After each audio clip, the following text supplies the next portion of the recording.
अगर मान लो आपके घर पर अचानक से इनकम टैक्स वाले आ जाते हैं और आपके घर की अलमारी खोल कर देखते हैं और उन्हें वहाँ पर 15 लाख रुपए कैश मिलता है और आप उन्हें बताते हो कि ये सारा पैसा मेरा है, लेकिन वो आपसे कहते हैं कि प्रूव करो कि ये आपका ही पैसा है। ऐसी सिचुएशन के अंदर अगर आप प्रूव नहीं कर पाए कि ये आपका पैसा है तो उस 15 लाख में से सिर्फ 2,40,000 आपके पास बचेगा, बाकी सारा पैसा इनकम टैक्स वाले लेकर चले जाएंगे। तो आज का सवाल है, घर में कितना कैश रखना अलाउड है। देखो, इनकम टैक्स रूल्स के हिसाब से घर में कैश रखने की कोई भी अपर लिमिट नहीं है।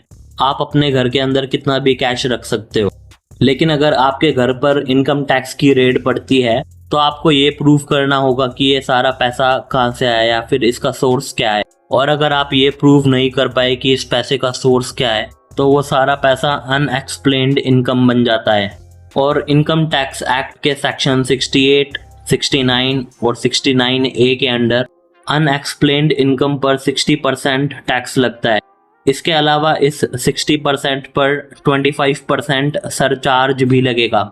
और अगर आपने ITR में ये इनकम डिस्क्लोज नहीं की थी और आप बाद में पकड़े गए तो 10% एडिशनल पेनल्टी लगती है सेक्शन 271AAC के तहत।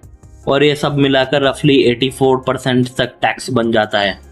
मतलब कि अगर आपके घर में 10 लाख रुपए का अनएक्सप्लेन्ड कैश मिलता है तो उसमें से 8,40,000 इनकम टैक्स वाले अपने पास रख लेंगे और बाकी का 1,60,000 आपके पास बच जाएगा। तो भले ही आप अपने घर के अंदर कितना भी कैश रख सकते हो, उसके ऊपर कोई भी लिमिट नहीं है, लेकिन आपको कैश का सोर्स एक्सप्लेन करना पड़ेगा अगर इनकम टैक्स की रेड पड़ती है तो। चैनल को लाइक और सब्सक्राइब करें ऐसी अमेजिंग वीडियोस देखने के लिए।